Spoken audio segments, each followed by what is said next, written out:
Բարև ձեզ սիրելի ունկնդիրներ, ես Օֆելիա Կամավոսյանն եմ, հանրային ռադիոյի եթերում կրկին երկրորդ շնչառությունն է։ Առաջին հայկական մեդիա նախագիծը նախատեսված ավագ սերնդի ներկայացուցիչների համար։ Մենք անդրադառնում ենք 65 եւ ավելի տարեկան անձանց ուզող բոլոր թեմաներին՝ առողջ ապրելակերպ, սննդակարգ, հոբիներ, վաստակած հանգիստ, առողջական հարցեր։ Հաղորդման շրջանակում մենք ներկայացնում ենք նաև այն անհատներին, որոնց կյանքը, կենսակերպը կարող են օրինակ լինել բոլորիս համար, առողջ ու ակտիվ կյանքի համար, այնպես որ նոր թափ եւ երկրորդ շնչառություն վերցրեք։ Ես այսօր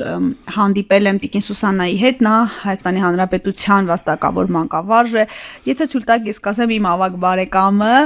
որովհետեւ Տիկին Սուսաննան իսկապես օրինակ է։ Եթե թույլ տաք, կպատմեմ, նախ շնորհակալ եմ, որ եկաք եւ պատմեմ, թե մենք որտեղից ծանոթացանք։ Այո։ Դուք պրոակտիվ եք, դուք ինձ զանգահարեցիք եւ ասացիք, որ անելու, ցուցադրելու բան ունեք մեր հիշողության սրճարաններում, առողջ երկարակեցության ակումբներում, ու ես որ ձեզ հետ հեռախոսով էի խոսում, ես անգամ պատկերացում չունեի, որ դուք ինքներդ կարող եք նել շահառու, բայց դուք չեք հանձնվում եւ դուք լինելով մոտ առապես մեծ արդեն դուք ասեք ինչքան մեր շահառուներից, ուզել եք էլի տակ, էլի կիսեք, այսպես, որտեղից ձեզ այդ էներգիան, Տիկին Սուսաննա։ Գիտեք ինչ, նախ բարև ձեզ, շնորհակալություն հրավերքի համար։ Այդ էներգիան փոքր հասակից է գալիս եւ շատ հարցերում ես պարտական եմ իմ հայրիկին, որը 3 տարեկանում ինձ սովորեցրեց բազմապատման աղյուսակը։ Եվ այդպես գնաց։ Դա փոքրուց է եւ դա գենով փոխանցվում է։ Ինչևէ, դե եղել եմ ուսուցչուհի ֆիզիկայի, մաթեմատիկայի, հետո 9 տարի փոխտնօրեն, հետո Հովհաննես Շիրազի անվան թիվ 169 դպրոցի տնօրեն։ Այն ժամանակ Շիրազի անունը չէր գրում։ Ես երբ եկա դպրոց, շատ երիտասարդ էի, արդեն տնօրենության համար, շատ երիտասարդ էի, եւ այնտեղ ասել էին՝ մի շաբաթում իրանք կճանապարհենք։ Ես ինչա բան։ Նկատի ունեք կոլեկտիվը, թե կոլեկտիվում մի տարեց տղամարդ կար, որը այդպես էր ասել, հետո դարձավ շատ ջերմ բարեկամ, դուք ճանապարհեցիք իրեն։ Այո։ Մուտքի մոտ կանգնում էր իմ կողքին եւ ընդունում էինք երեխաներին։ Մի քանի տարի անցնելուց հետո էլի հայրիկից է գալիս, երբ պատերազմին 15 թվականի ցեղասպանության ժամանակ տատիկ պապիկին կոտորել են, հորքուրին եւ այլը, եւ պապային փրկվել է։ Եվ պապային ու հորեղբորը, որոնք փրկվել են, տարել են ամերիկյան ծերանոց կար Գյումրիում, Լեննականում ծերանոց կար։ Ծերանոց չէ, որփանոց երեխաների։ Որփանոց, այո։ Այդ որփանոցում եղել է նաեւ Շիրազը։ Ու արդեն տարիներ հետո երբ պապան պատմում էր Շիրազի մասին, ոնց որ իմ տեսակն էր, էլի։ Այսինքն ձեր հոր տարեկիցն է նաև, հա։ Այո, եւ ես ասում եմ, եթե ես անպայման դպրոցը կդնեմ Շիրազի անունով։ Ինչևէ, 169 դպրոցներ կոլեկտիվին հավաքեցի արդեն մեր 6-2 տարի հետո, ասա երեխեք, գիտեք ինչ, մի քիչ դպրոցը կարգի բերենք, ես ուզում եմ դպրոցը անվանել Շիրազի անունով։ Արդեն հայոց լեզվի գրականության ուսուցիչներ Աննային Անկեր Կիրակոսյան չեն անի, դա որ թվականներ։ Դա շատ շուտ էր։ Դա ես տնօրեն եղա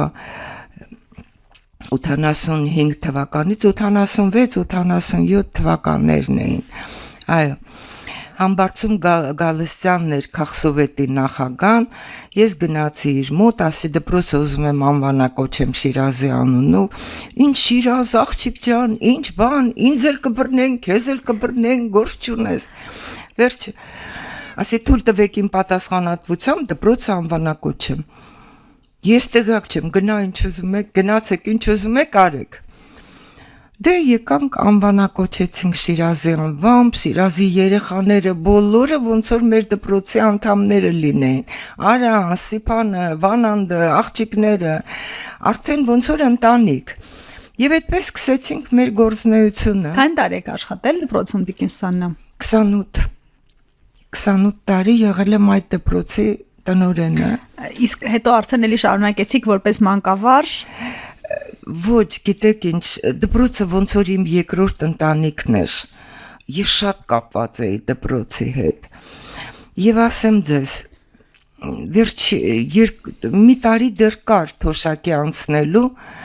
բայց հանգամանքների բերումով ես պետք է իմ դիմումով դուրս գայի։ Ընտանեկան առողջական խնդիր կար տանանդամի հետ եւ ես պետք է դուրս գայի։ Ես գնացի քաղաքապետարան, դե արդեն բոլորի կողմից հարգանքը բանը կար, Տարուն Մարգարյանն էր քաղաքապետը։ Ասի գիտեք ինչ ես վայ չէ նստեք սուրճ են խմում հիմա, ասի չէ գիտեք ինչ ես դիմում եմ բերել,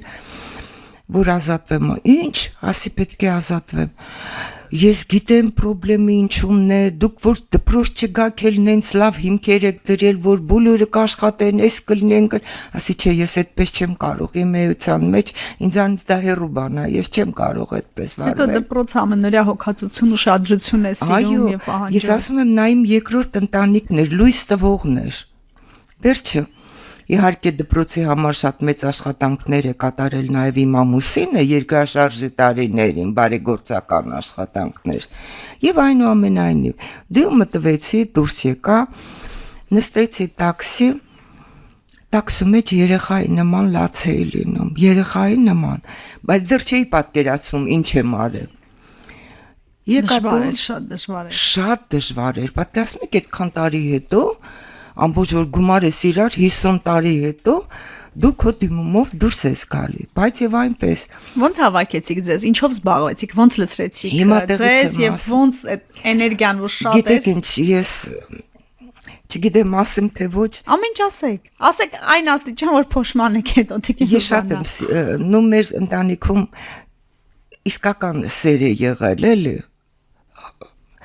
փոխմբռնում եւ այլը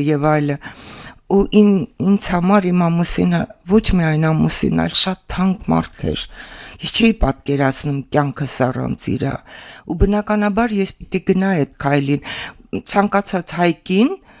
եթե սիրող ընտանիքում է, արժանապատիվ է ինքը ապրել ու ապրում,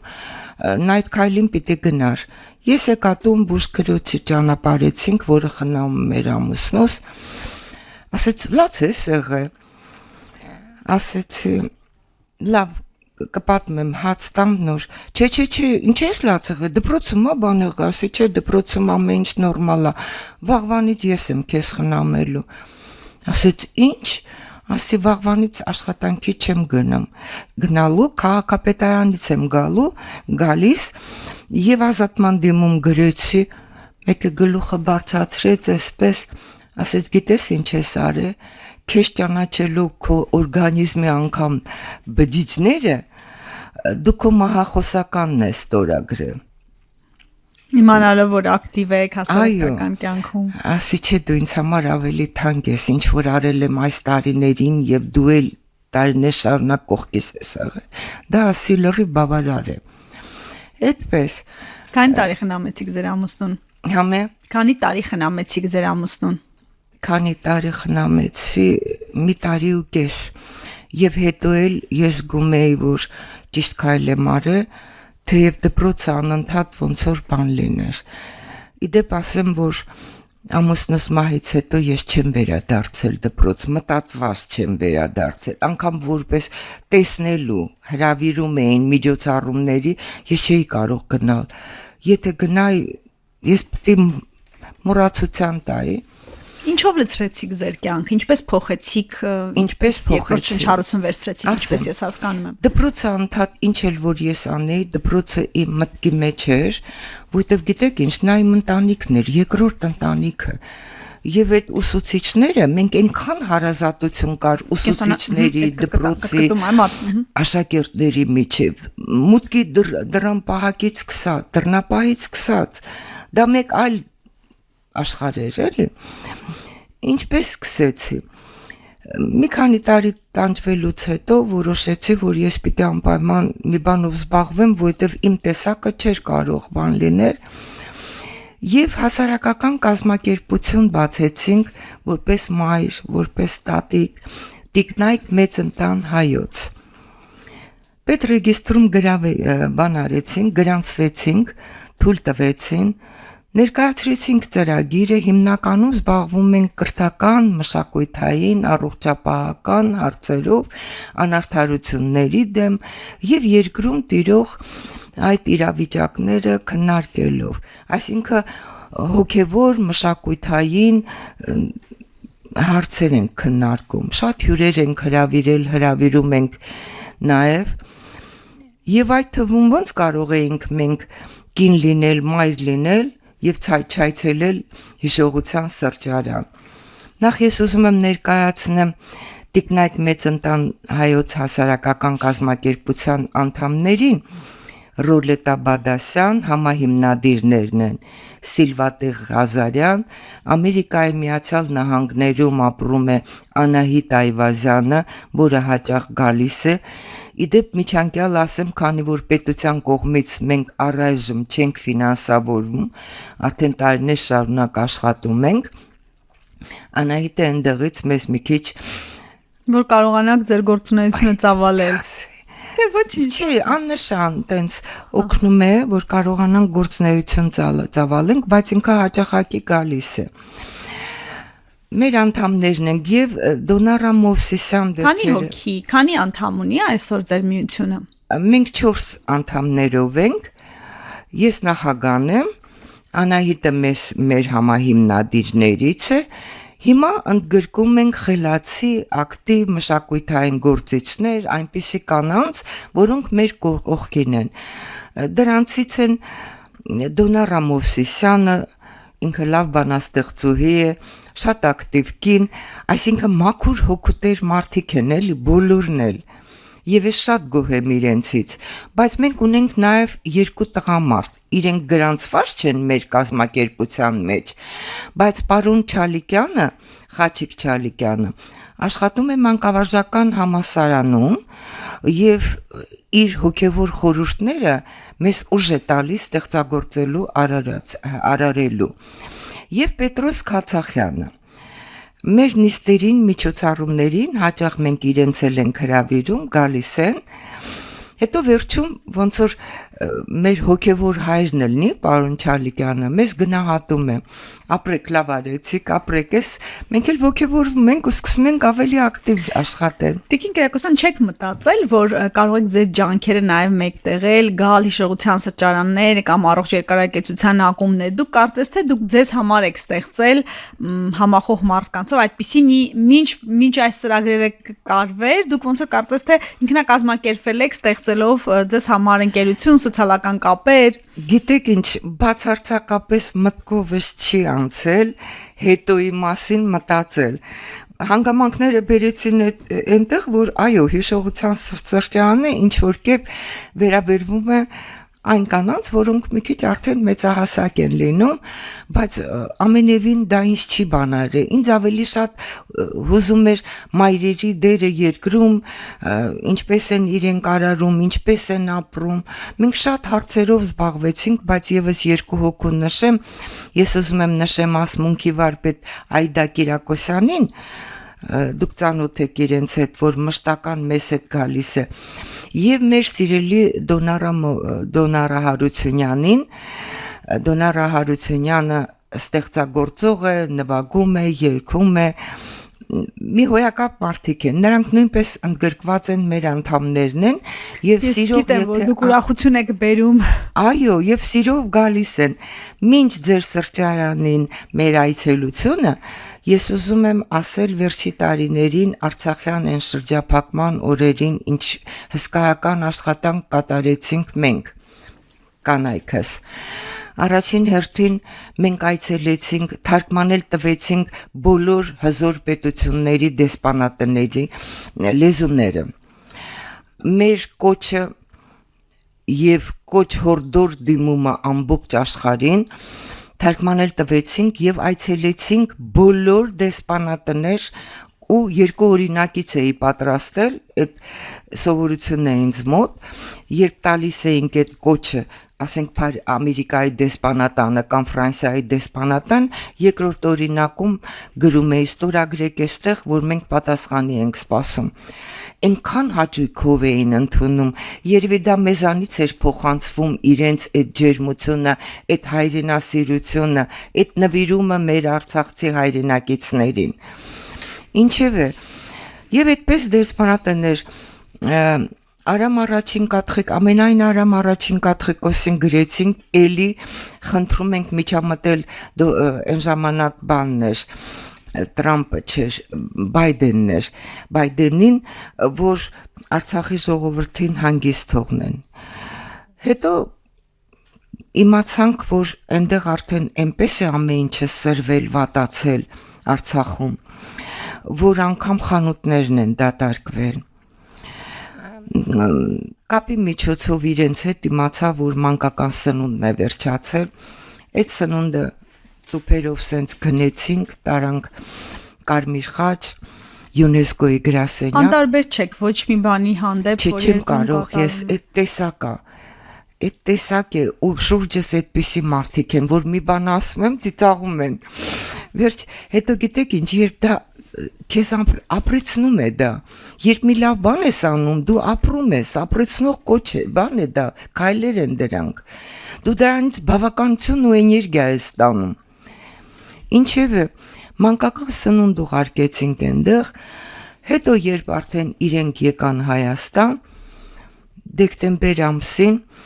մեր աղջիկներից, հանձնարարեցի աղջիկներին ասի, երեխեք, գիտեք ինչ պիտի անենք, գնացեք Արցախի երեխաների համար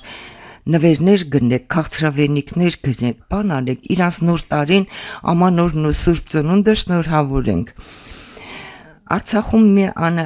ակտիվ կին կար, իր հետ կապվեցի, ասցի ինչպես անենք, որ որտեղ եք դուք հավաքվում։ Մի խոսքով տեղը բացատրեց, Տիկին Աննան շատ ուրախացավ, ինքը այնտեղի կանանց այդ խումբն է, միությունն է ղեկավարում, եւ այդ երեխաներին մենք նվերներ բաժանեցինք, բայց ասում եք էլի, այստեղ արդեն իմ մեջ խոսեց մանկավարժը, մի էսպիսի դեպք եղավ, բոլորին բաժանում էինք,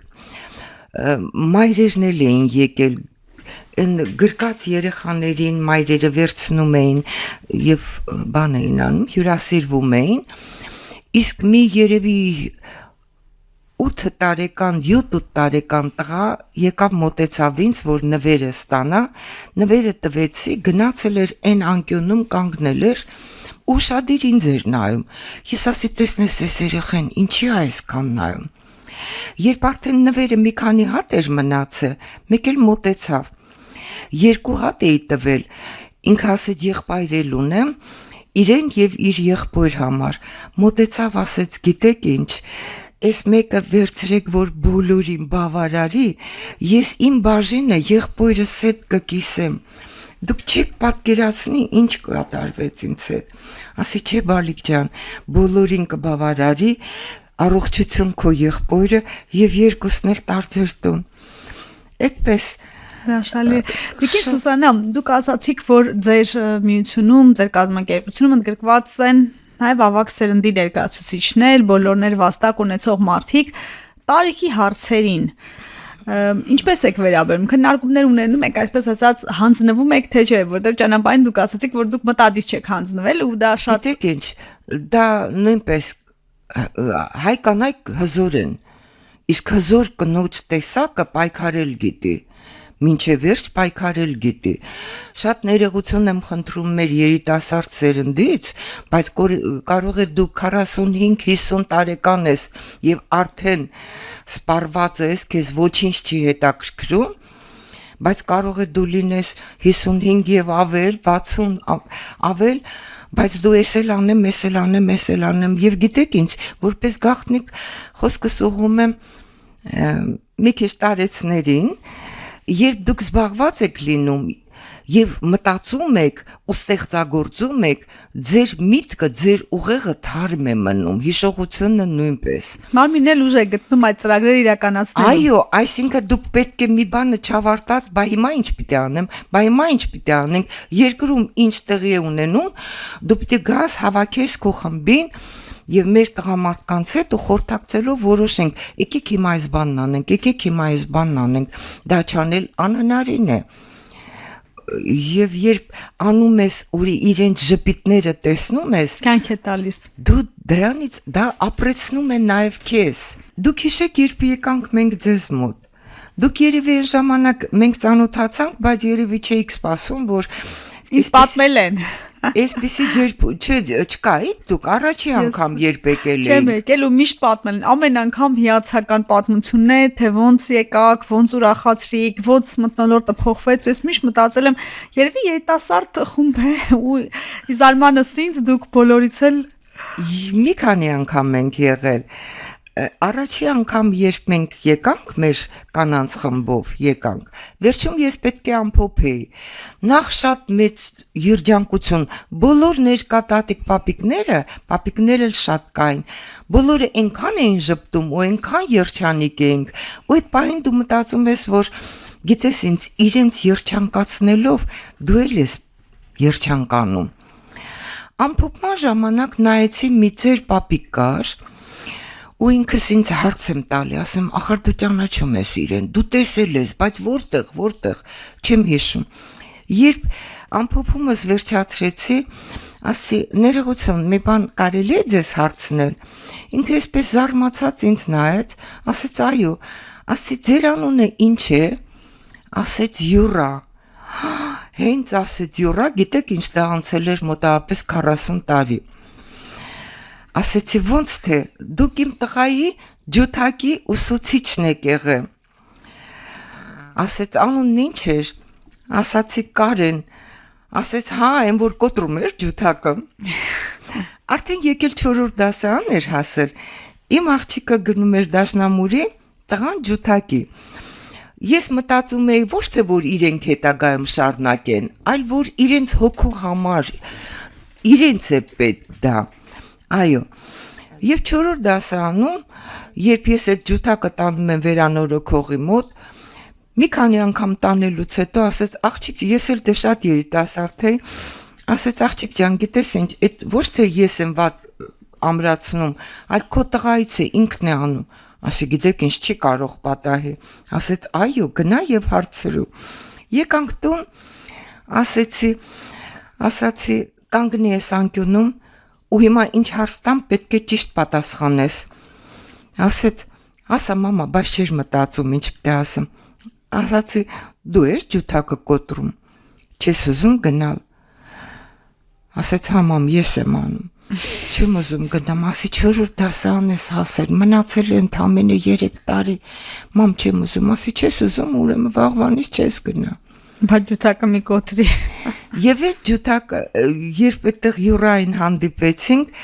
ասեց, իսկ դուք մեզ, ասի Յուրա ջան, շատ շնորհակալ եմ, եւ այլը, ասի տղաս գնաց պոլիտեխնիկ ընդունվեց, այդպես։ Մեկ էլ ասեց, իսկ դուք մեզ չեք շնորհավորի, որպես հիմ բարեկամ։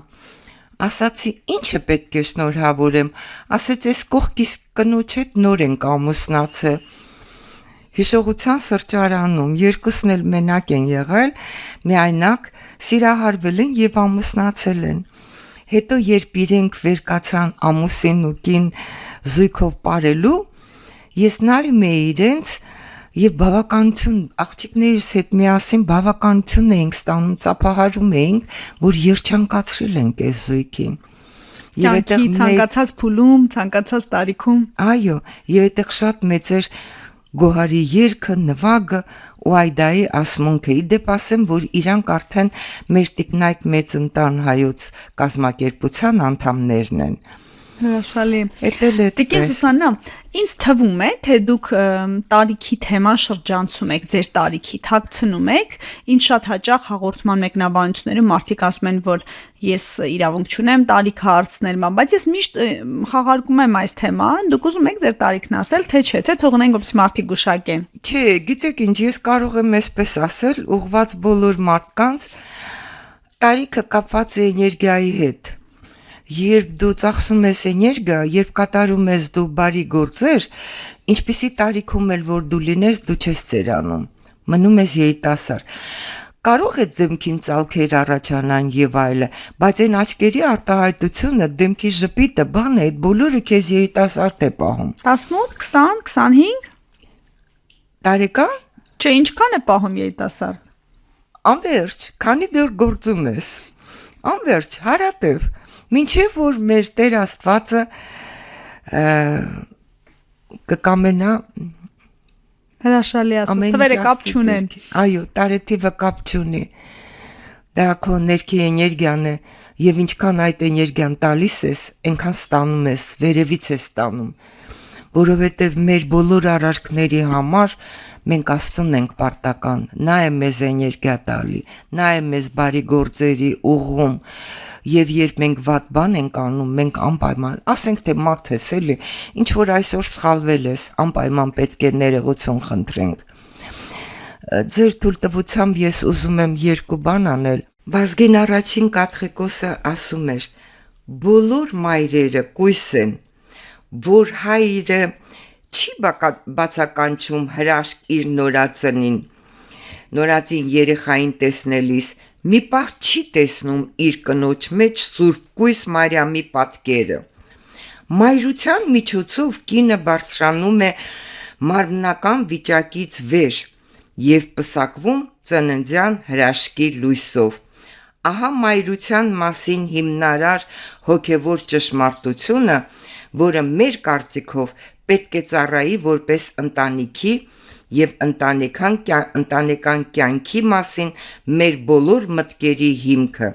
Երջանկահիշատակ Վազգեն առաջին Կաթողիկոս։ Այո։ Իդեպ ասեմ, դպրոցով կոլեկտիվով մենք եւ իր մոտ ենք գնացել մեր շնորհակալական խոսքը ասելու եւ օրհնվելու, ինչպես նաեւ ինքը մեր Շիրազի դպրոցում է եղել, այցելել է։ Ես հասարակ մի հայուհի մայր եմ, որ այս խառնակ ու չարագուշակ օրերին անզորությունից տեղս չեմ գտնում, բայց ոչ էլ կարողանում եմ ինչ-որ կերպ օգնել միջամտել երկիր մոլորակի համայն մարդկությանն իր խաղաղ անդորից զրկող պատերազմական այս իրավիճակին։ Ինչ խոսք, պատերազմ կոչվող չարիքը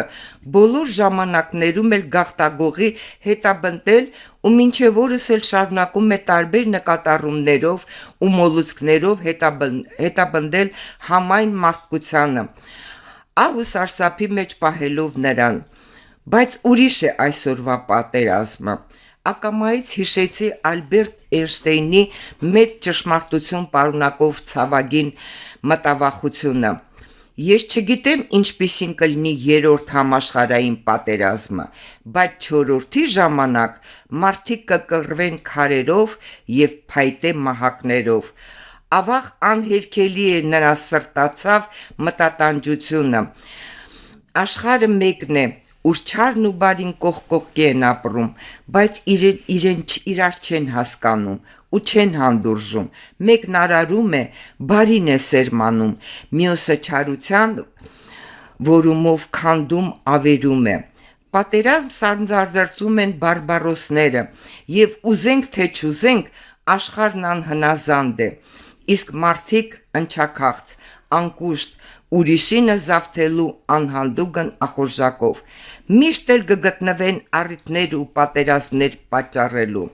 պատերազմելու։ Մտքի հոգու գաղափարի պայքարով երբևէ հարց չի լուծվել, եւ բոլոր արգերին է հասու առողջ բանականությամբ փայլելու շնորհը։ Ոմանց մոտ այրուն թափելու ծառավն ու մոլուցկը սերնդեսերունդ ժառանգաբար է անցնում։ Խաղաղության ձգտողների անունից ես իբրև ինքնայրումի բոցով հավատ վառելու ունակ եւ հույս ներշնչող հայ մայր, որպես տիկնայք մեծ ընտան հայոց հասարակական կազմակերպության նախագահ, կոչ եմ անում բոլոր ազգերի մայրերին միավորվելու, սթափեցնելու կոչ բարձրացնելու այսօրվա պատերազմ սանձահարողներին եւ պատերազմողների դեմ։ Թույլ չտանք մեզ մայրաստվածների ու չարակամների դարձնեն որդեկորուսներ, սուկ դարձնելով մեր ամեն օրը։ Խնկարկման արժանի բոլոր մայրերի շուրթերով աղոթենք, խնդրենք, մեր օրհնանքը երկինք հասցնենք, որ վերջապես խաղաղվի մեր անհանգիստ մոլորակը, չարը խափանվի եւ բարին ցնցա իր հաղթանակով։ Թող որ լազուր երկնքում ազատ թևածի խաղաղության ճերմակ աղավնին եւ իր լայն թևերը փռի խելակորուստ այս աշխարհի վրա, պաշտպանելու նրան գորշ եւ մահաբեր ամպերից։ Մայրության տաճարը պետք է բարձր պահել։ Շնորհակալություն Տիկնոջ Աննա, ապրեք։ Այսօր մենք տեսնում ենք հատկապես մայրերս զգում ենք մեր մաշկի վրա, որ ամբողջ աշխարհը խառնված է, խառնաշփոթ վիճակ է, բարին ու չարը խառնվել են իրար։ Եվ ես ուզում եմ հայ մայրերի կոչը ուղղել աշխարհի բոլոր մայրերին։ Համահայկական արթնացման կոչ աշխարհի մայրերին։ Հայկինը կոչ է անում ոչ պատերազմին։ Հայոց մայրերն իրենց զավակի պարուր սևակի արդար եւ մարդասիրության սերմանող խոսքով պահանջում եւ խնդրում են խաղաղություն ամենքին եւ ամենուր։ Խաղաղություն ամենուր բոլոր պետություններին, այդ ենք միայն մենք աշխարհին կամենում։ Խաղաղություն, որ խաղողը քաղցրանա, որ նորատունկ այգին տա բերք ու բարիք, խաղաղություն, որ աչիկներն իր բանա դաշտում մի տուղտ, օրորոցում մի բալիկ, մի ծով ցորեն, գարնանային արտի մեջ, անգիր մի երկ, բանաստեղծի սրտի մեջ, մի երեքնուկ, բացատի մեջ անտառի, անխոս մի սեր, սրտի խորքում պատանու, խաղաղություն ամենքին եւ ամենուր։ Մեզ հետ նույնը բնությունն է նաեւ կամենում։ Ապրեք, այս դրական նոտայով, այս կոչով էլ ավարտենք հաղորդումը, շնորհակալ եմ, ապրեք, որ եկաք, որ կիսեցիք ձեր հաջողության պատմությունով։ Շնորհակալություն, ես բոլոր հայ մայրերին եւ աշխարհի մայրերին ցանկանում եմ առողջություն, ցանկանում եմ ուժ, կորով եւ կարողանանք մենք մեր խոսքով, մեր բացատրությամբ, մեր աշխատանքով, լինելով մայր, լինելով տատիկ, կարողանանք սանձենք չար ուժերին, որ վերջապես մեր խոմոլորակը խաղաղվի, հանգստանա։ Մենք վերջին հաշվով պատասխանատու ենք, յուրաքանչյուրս պատասխանատու ենք սերունդներին։ Շնորհակալություն։ Խնդրեմ։ Շնորհակալություն, որ եկաք այս զրույցի համար։ Ակտիվ եղեք, լսեք մեզ հանրային ռադիոյի amradio.am կայքում, դիտեք հաղորդումը, բաժանորդագրվեք երկրորդ շնչառության YouTube-ի ալիքին, գտեք մեզ TikTok-ում, Facebook-ում, Instagram-ում, գրեք ձեզ ուզող հարցերի մասին։ Մենք դրանց անպայման կանդրադառնանք հաջորդ թիվ։ Առողջ երկար կյանք եմ մաղթում։